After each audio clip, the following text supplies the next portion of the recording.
अपने हिंदी पाठ्य पुस्तक में पद्य भाग में दूसरा अध्याय का अध्ययन करेंगे। ललाध्याय। कश्मीरी भाषा की लोकप्रिय संत कवयित्री ललाध्यद का जन्म सन 1320 के लगभग कश्मीर स्थित पंपोर के सिमपुरा गांव में हुआ था। उनके जीवन के बारे में प्रमाणिक जानकारी नहीं मिलती। ललाध्याय को लल्लेश्वरी, लल्ला, लल योगेश्वरी, लल रिफा आदि नामों से जाना जाता है। उनका देहांत सन 1391 के आसपास माना जाता है। ललाध्यद की काव्यशैली को वाक कहा जाता है, यानी कि जो ललाध्य कवित्री है इनकी जो काव्यशैली है, जिस प्रकार से कबीर के दोहे, मीरा के पद, तुलसी की चौपाई, उसी प्रकार से इनकी जो काव्य रचना है उसे वाक के नाम से जाना जाता है। जिस तरह हिंदी में कबीर के दोहे, मीरा के पद, तुलसी की चौपाई और रसखान के सवैये प्रसिद्ध है, उसी तरह ललाध्यद के वाक प्रसिद्ध हैं। अपने वाकों के जरिए उन्होंने जाति और धर्म की संकीर्णताओं से ऊपर उठकर भक्ति के ऐसे रास्ते पर चलने पर जोर दिया है जिसका जुड़ाव जमीन से हो। उन्होंने धार्मिक आडंबरों का विरोध किया और प्रेम को सबसे बड़ा मूल्य बताया। लोक जीवन के तत्वों से प्रेरित ललाध्यद की रचनाओं में तात्कालिक पंडिताओं, भाषा संस्कृत और दरबार के बोझ से दबी फारसी के स्थान पर जनता की सरल भाषा का प्रयोग हुआ। यही कारण है कि ललाध्याय की रचनाएं सैकड़ों सालों से कश्मीरी जनता की स्मृति और वाणी में आज भी जीवित हैं। वे आधुनिक कश्मीरी भाषा का प्रमुख स्तंभ मानी जाती हैं। विद्यार्थियों को भक्ति काल की व्यापक जन चेतना और उसके अखिल भारतीय स्वरूप से परिचित कराने के उद्देश्य से यहाँ ललाध्याय के 4 वाकों का हिंदी अनुवाद प्रस्तुत किया जा रहा है। पहले वाक में ललाध्याय ने ईश्वर प्राप्ति के लिए किए जाने वाले अपने प्रयासों की व्यर्थता की चर्चा की है। दूसरे में बाह्य आडंबरों का विरोध करते हुए यह कहा गया है कि अंतःकरण से संभावी होने पर ही मनुष्य की चेतना व्यापक हो सकती है।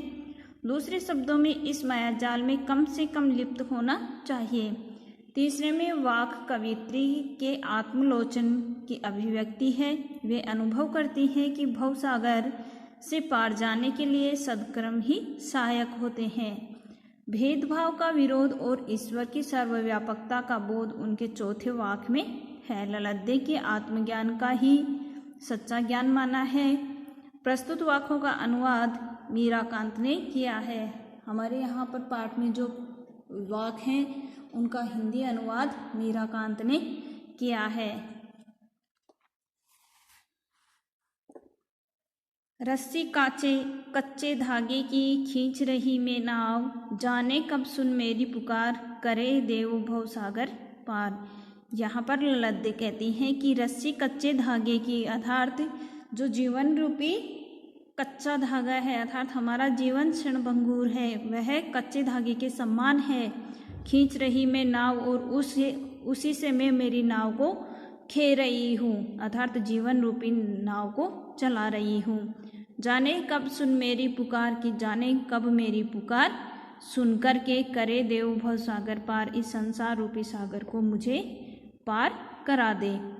पानी टपके कच्चे सकोरे, व्यर्थ प्रयास हो रहे मेरे। पानी टपके अर्थात पानी का छूना, अर्थात पानी टपक रहा है कच्चे संगोरे इस क्षणभंगुर संसार में। जो जीवन रूपी पानी है वह टपक रहा है। व्यर्थ प्रयास हो मेरे, और मेरे सभी प्रयास व्यर्थ हो रहे हैं। जी मैं उठती रह रह हूँ, और मेरे मन की जो वेदना है वह रह रह करके बाहर निकलती है, उठती है। मेरे मन की जो वेदना है वह बाहर निकलती है। घर जाने की चाह घेरे, और मुझे घर जाने की चाह है, घर जाने की जो इच्छा है वह चारों तरफ से मुझे घेरती है। अर्थात इस वाक में कवित्री कहती है कि हमारा जो जीवन है वह क्षणभंगुर है, कच्चे धागे के समान है, जो कभी भी नष्ट हो सकता है। और प्रभु के मिलन के जो रास्ते हैं, प्रयास हैं, वो मेरे सारे व्यर्थ जा रहे हैं। अर्थात परमात्मा को पाने के लिए लगातार जो प्रयास कर रही है कवित्री, लेकिन फिर भी परमात्मा से मिलन नहीं हो रहा है, इसीलिए उनके सारे जो प्रयास हैं वह व्यर्थ ही जा रहे हैं। खा खा कर कुछ पाएगा नहीं, न खाकर बनेगा अहंकारी, सम खा तभी होगा संभावी, खुलेगी सांकल बंद द्वार की। खा खा कर अर्थात सांसारिक भोगों में लीन होकर के कुछ पाएगा नहीं, तुझे कुछ भी प्राप्त नहीं होगा। कि हे मनुष्य, तू सांसारिक भोगों में लीन होकर के तुझे कुछ भी प्राप्त नहीं होगा, और न खाकर बनेगा अहंकारी, और भोग पर संयम रख करके, न खाकर अर्थात जो सांसारिक भोग है, उपभोग है, उस पे संयम रख करके बनेगा अहंकारी, इससे अहंकार उत्पन्न होगा। अर्थात भोगों का पूर्णतः त्याग भी मत कर, न खा करके अर्थात जो भोग है उनको पूर्ण रूप से त्याग भी मत कर, इससे मन में अहंकार उत्पन्न हो जाएगा। समखा तभी होगा संभावी, खुलेगी सांकल बंद द्वार की। समखा भोग और त्याग दोनों में तभी उचित होगा, अर्थात जो भोग है और त्याग है उसको संतुलन रख, संभव यानी संतुलन रख। खुलेगी सांकल बंद द्वार की, तभी प्रभु के मार्ग की अर्थात प्रभु के प्राप्ति की जो सांकल है वह बंद द्वार की द्वार खुलेगा, अर्थात तभी प्रभु की प्राप्ति होगी। इस पद्यांश में कवित्री कह रही है कि हे मनुष्य, तो सांसारिक जो भोगों में लीन मत हो, कि पूर्णतः सांसारिक भोगों में लीन मत हो, नहीं तो तुम्हें किसी भी प्रकार की प्राप्ति नहीं होगी। और न खाकर बनेगा अहंकारी, और पूर्णतः अगर भोगों की त्याग कर देता है, पूर्णतः अगर भोगों से अलग हो जाता है, तो तेरे मन में अहंकार उत्पन्न हो जाएगा। समखा तभी होगा संभावी, तो भोग और त्याग दोनों में समानता का भाव रख, तभी होगा संभावी, तभी तेरा जीवन सफल होगा। खुलेगी सांकल बंद द्वार की, और तभी सम मनोदशा में ही अर्थात समान मनोदशा में ही, भोग और त्याग की समान प्रवृत्ति में ही प्रभु की प्राप्ति के जो द्वार बंद हैं वह खुलेंगे और प्रभु से तेरा मिलन होगा। आई सीधी राह से गई न सीधी राह, सुसुम सेतु पर खड़ी थी बीत गया दिन आहे। जब टटोली कोडी न पाई, मांझी को दू क्या उतराई। आई सीधी राह से गई न सीधी राह, अर्थात यहाँ पर कवित्री कह रही है कि मैं तो उस भव सागर को पार करने के लिए सीधे मार्ग को ही चुना था, लेकिन गई न सीधी राह है, लेकिन इस मार्ग पर चलते चलते कठिन मार्ग पर चल गई, अर्थात सीधे राह नहीं गई, कठिन रास्ते पर चली गई। सुषुम सेतु पर खड़ी थी, सुषुम सेतु सुषुम नाड़ी का नाम है। सुषुम सेतु पर खड़ी थी बीत गया दिन आहे, और मैं उस सुषुम सेतु पर ही खड़ी रह गई और सारा जीवन मेरा बीत गया, अर्थात मेरा संपूर्ण जो जीवन है वह बीत गया और मैं सुषुम सेतु पर अर्थात सुषुम्ना नाड़ियों को जागृत करने के फेर में ही खड़ी रह गई। जब टटोली कोडी ने पाई, जेब टटोली कोडी ने पाई, और जब मैंने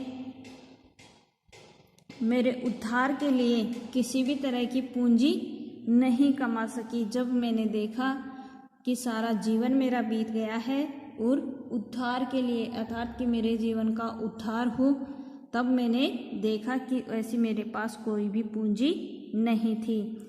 मांझी को दू में क्या उतराई, और जो नाव खेने वाला है अर्थात ईश्वर को देने के लिए मेरे पास कुछ भी नहीं है कि जिसके आधार पर मेरा उद्धार हो जाए। अर्थात यहाँ पर कवित्री कहती है कि मैंने तो भव सागर को पार करने का सीधा मार्ग ही प्राप्त किया था, लेकिन मैं सीधे मार्ग के बजाय कठिन मार्ग पर चल पड़ी और सुषुम सेतु अर्थात सुषुम्ना नाड़ी को जागृत करने के फेर में ही लगी रही और मेरा सारा जीवन बीत गया। जब मेरे उद्धार का समय आया तब मैंने पीछे घूम करके देखा तो मेरे पास ऐसी कोई पूंजी नहीं थी, मेरे ऐसे कोई कर्म नहीं थे जिनके आधार पर मुझे मोक्ष प्राप्ति हो जाए। मांझी को दूं में क्या उतराई, और ऐसे कौन से योग्यता दूं जिससे मुझे उद्धार मिल सके, अर्थात वह मेरा उद्धार कर सके। ऐसा मेरे पास कुछ भी नहीं था। थल थल में बसता है शिव ही, भेद ने कर गया हिंदू मुसलमान। ज्ञानी है तो स्वयं को जान, वही है साहिब से पहचान। थल थल स्थान स्थान में बसता है, निवास करता है शिव ही, अर्थात तो जो शिव ही है वह इस सृष्टि के कण कण में व्याप्त है। भेद ने कर क्या हिंदू मुसलमान, जो ईश्वर के सच्चे भक्त हैं और जो ज्ञानी मनुष्य हैं वह इस भेद दृष्टि को नहीं करते, अर्थात इस भेद को नहीं रखते कि कौन हिंदू है और कौन मुसलमान है। ज्ञानी है तो स्वयं को ही जान, कि अगर इतने ही ज्ञानी हैं तो स्वयं के अंतर आत्मा को ही पहचानना चाहिए। वही है साहिब से पहचान, और वो ही ईश्वर को भी पहचान सकता है। अर्थात यहाँ पर कवित्री कहना चाह रही है कि जो शिव है वह कण कण में व्याप्त है, इसीलिए हिंदू और मुसलमानों के बीच में भेद नहीं करना चाहिए, अथवा यह जो भेद है वह ईश्वर का तिरस्कार ही करता है। और अगर ज्ञानी है तो स्वयं को जान, अगर सच्चे ईश्वर भक्ति है तो ज्ञानी है तो मनुष्य स्वयं को ही जान सकता है, अर्थात आत्मज्ञान का बोध हो सकता है। वही है साहिब से पहचान, और जो अपने आप को जान लेता है वही ईश्वर को भी जान सकता है, वही परमात्मा की आत्मा के रूप में सभी के अंदर विद्यमान है। अर्थात जो ज्ञानी मनुष्य है जिसको आत्मबोध हो जाता है वही ईश्वर को भी जान सकता है। धन्यवाद।